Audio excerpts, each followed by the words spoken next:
જ્યાં પોલીસે ટ્રાફિક નિયમોનું પર ધ્યાન રાખવું જોઈએ ત્યાં જુઓ પોલીસ શું કરી રહી છે।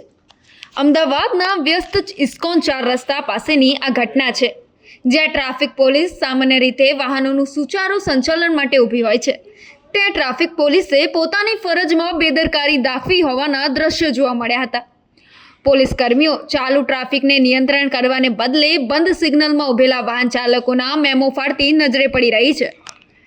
વાહન ચાલકો સિગ્નલ તૂટે નહીં તેની કાળજી રાખીને ઊભા હોય છે, એટલે કે તેઓ નિયમનું પાલન કરી રહ્યા હોય છે। તેમ છતાં ટ્રાફિક પોલીસે તેમની પાસે મેમો વસૂલવાની કાર્યવાહી કરતી હોય છે।